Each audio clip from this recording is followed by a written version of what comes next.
Books for ever میں خوش آمدید ناول عزازیل، جس کی رائٹر ہیں رابعہ خان. اس کی یہ 26ویں ایپیسوڈ ہے اور یہ اس کی سیکنڈ لاسٹ ایپیسوڈ بھی ہے. میں پوری کوشش کروں گی کہ بس اب 2 پارٹس ہی بناؤں اور اس سے زیادہ اس ناول کو لمبا نہ کروں. ٹھیک ہے، تو آپ لوگ یقیناً ابھی تک شوق میں ہوں گے میری طرح. میں بھی بہت زیادہ شوق میں ہوں. تو آئیے جلدی سے سٹارٹ کرتے ہیں اس ایپیسوڈ کو بغیر کسی دیر کے. میں بہت زیادہ کیوریس ہوں کہ آگے کیا ہونے والا ہے، اور پلیز میں کچھ بھی برداشت نہیں کر سکتی. کوئی بھی نہ مرے، نہ زاویار نہ حرم. ان دونوں میں کسی کو نہیں مرنا چاہیے. حرم کو تو بالکل بھی نہیں مرنا چاہیے، اور زاویار تو ہے ہی بیچارہ معصوم، تو اس کا مرنا بنتا ہی نہیں ہے. تو حرم کا اس وجہ سے کہ حرم کا کریکٹر ویسے بھی اس کا پلڑا تھوڑا اوپر ہی رہا ہے. اگر دیکھا جائے تو زاویار کی نسبت وہ تھوڑا ایک سٹیپ اوپر ہی رہا ہے. لیکن خیر، چلو آئیں جلدی سے سٹارٹ کرتے ہیں اس سیکنڈ لاسٹ ایپیسوڈ کو. گولی چلی اور رمیز کے ہاتھ سے چھرا دور جا گرا. اس کا ہاتھ خون میں لت پت ہو چکا تھا اور اب وہ کپ کپاتے ہاتھ کو لیے نازنین سے دور ہو چکا تھا. نازنین سن تھی، بے حد سن.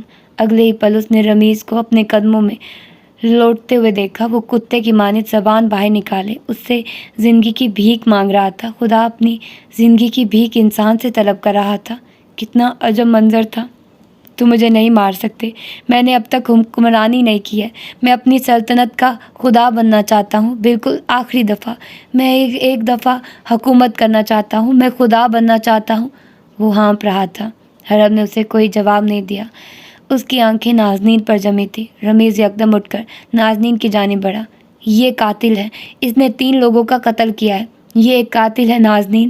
تم اسے روکو. یہ تمہاری بات مانے گا. یہ زیرو ہے. یہ بہت بڑا قاتل ہے. نازنین کی سماعت میں پگھلا سیسا انڈیل دیا گیا تھا. حرم قاتل نہیں، یہ بکواس ہے. وہ قاتل نہیں ہو سکتا. اگلے پل رمیز نے اس کی خاموشی پر خول کر اس کی گردن دبوچی تو حرم نے اس پر بندوق تان دی. اس کی بھوری آنکھیں سرخ ہو گئی تھی. بالکل غیر انسانی چہرہ اس حد سفید تھا کہ حد نہیں. ہاتھ ہٹاؤ. اس نے رمیز کو آخری دفعہ وارن کیا تھا. وہ اسے نہیں سن رہا تھا. وہ پاگل ہو رہا تھا. اگلے پل وہ حرم کی جانب پلٹا اور پھر وہ ہل نہیں سکا. ایک گولی اس کے جسم کے اندر تک پیوست ہو گئی تھی. پھر ان گنت گولیاں اس کے وجود کو چھلنی کرتی گزر گئی تھی. نازنین کے سفید لباس پر خون کے بہت سے چھینٹے اڑ کر آ لگے تھے. کہانی بہت اداس ہو گئی تھی.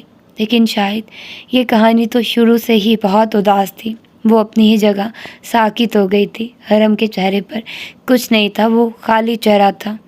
ماں جی، شہوار، مبین، جاوید، وجدان، نازنین، زاویار اور ہر اس انسان کا بدلہ آج لیا جا چکا ہے جو بے قصور مارا گیا تھا. اس نے اپنا نام نہیں لیا، حالانکہ ظلم تو اس کے ساتھ بھی ہوا تھا.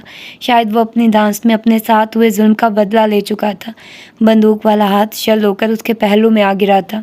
رمیز پورے قد کے ساتھ پہلے گھٹنوں کے بل گرا. پھر وہ اوندے منہ خاک آلود مٹی سے آ لگا. قبروں میں دفن مردوں کا بدلہ لیا جا چکا تھا.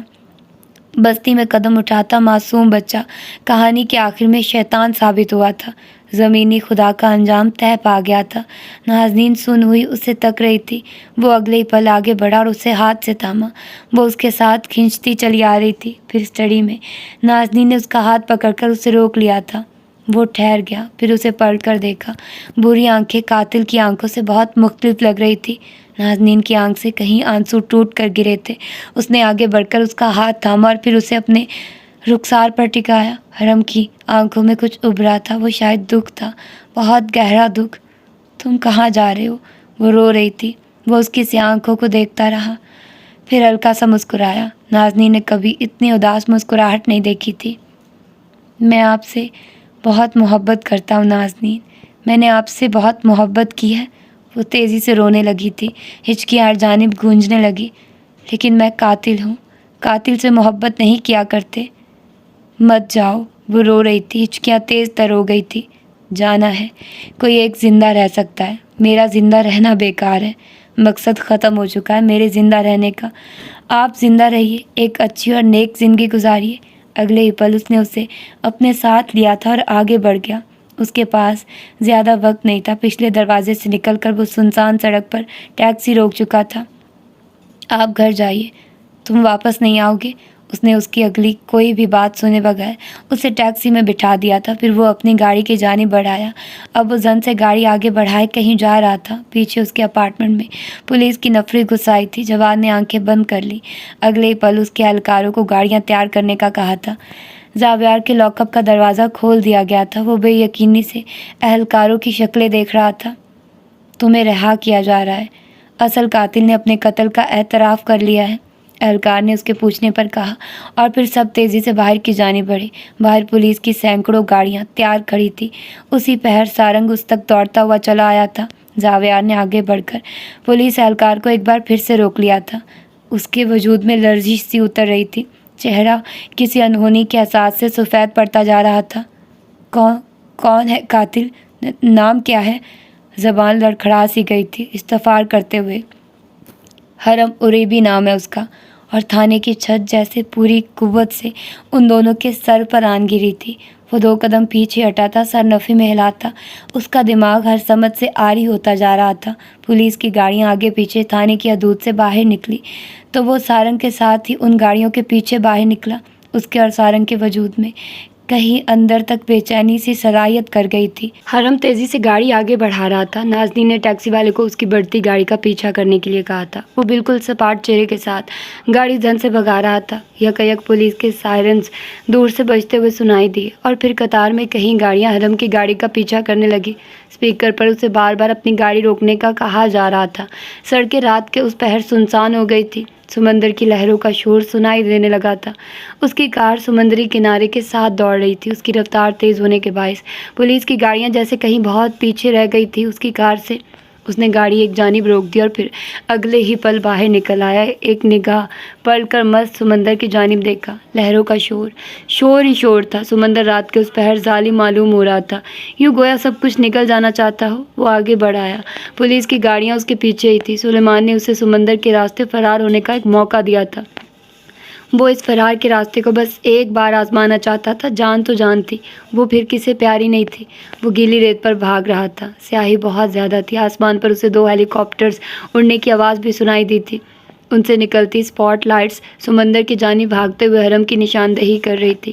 وہ لہروں کے اندر تک گھس آیا تھا۔ اس کا لباس گیلا ہو گیا تھا۔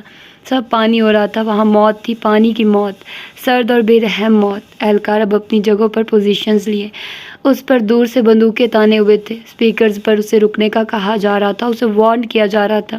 وہ قیامت خیز منظر تھا۔ نازنین کنارے پر کھڑی اسے چلا کر رکنے کا کہہ رہی تھی۔ اسے سارنگ نے ہاتھ سے تھام کر بامشکل روک رکھا تھا۔ زاویار سمندر میں اس کے پیچھے تھا۔ وہ اسے آوازیں دے کر رکنے کے لیے کہہ رہا تھا لیکن حرم نہیں سن رہا تھا۔ اسپیکر میں اعلان کیا گیا، حرم اریبی رک جاؤ نہیں تو تم پر فائر کر دیا جائے گا۔ اس نے نہیں سنا۔ اسپاٹ لائٹس میں وہ واضح طور میں سمندر کی گہرائیوں میں اترتا ہوا دیکھا جا رہا تھا۔ یک اشارہ ہوا اور کہیں گولیاں اس کی سمت بڑھی۔ ان گولیوں میں سے ایک اس کے اندر پیوست ہو گئی تھی۔ وہ گولی لگنے پر رک سا گیا تھا، پھر وہ پلٹا اور اس کے اندر دور سے آتی کہیں گولیاں پیوست ہو گئی۔ خون اور پانی برابر ہو گیا تھا۔ زاویار نے تیزی سے آگے بڑھ کر اسے زور سے کھینچ کر سمندر میں گرنے سے روکا تھا۔ فضا میں تیرتی گولیوں کو رک جانے کا حکم دے دیا تھا۔ اس کے سامنے اب زاویار تھا اور کسی بے گناہ پر گولی نہیں چلا جا سکتی تھی۔ نازنین سارنگ کی گرفت میں پاگل سی ہو رہی تھی۔ اس نے ایک نظر زاویار کو دیکھا، مسکرایا۔ زاویار رو رہا تھا، حرم نہیں رو رہا تھا۔ بستی میں وہ دونوں آگے پیچھے بھاگ رہے تھے۔ زاویار نے اسے کہا تھا کہ وہ موت تک اس کا پیچھا نہیں چھوڑے گا۔ وہ واقعی موت تک اس کے ساتھ تھا۔ بستی کی دھول انکا ہو گئی تھی۔ وہ یک پانیوں میں گھرے کھڑے تھے۔ اس کے سامنے اہلکاروں کی نفری تھی، کہیں گولیاں وجود میں پیوست تھی اور میٹامورفسس مکمل ہو گیا تھا۔ زندہ رہو ایک لمبے عرصے تک جملہ مکمل ہو گیا تھا۔ پیچھے چرچ میں موجود سلیمان نے تکلیف سے اپنی آنکھیں بند کر لی تھی۔ زاویار نے نفی میں سر ہلا کر اسے مزید کچھ بھی کہنے سے روک دیا تھا۔ حرم کی گلابی نم آنکھیں نازنین پر پھسلی تھی۔ وہ اسے ڈانٹ رہی تھی۔ اس کے سیاہ بال جو اسے بہت پسند تھے، وہ انہیں ایک بار چھونا چاہتا تھا۔ وہ اس کی حفاظت کرنا چاہتا تھا۔ سردیوں کی نرم دھوپ تلے وہ اسے بارشوں سے بچانا چاہتا تھا۔ لیکن اس زندگی میں شاید کچھ باتیں ممکن نہیں ہو سکتی تھی، شاید کچھ کہانیاں کبھی مکمل نہیں ہوا کرتی تھی۔ اس نے اگلے پل آنکھیں بند کر لی۔ ایکرس آسمان کی گہرائیوں سے زمین پر آ گرا تھا۔ اس کے پر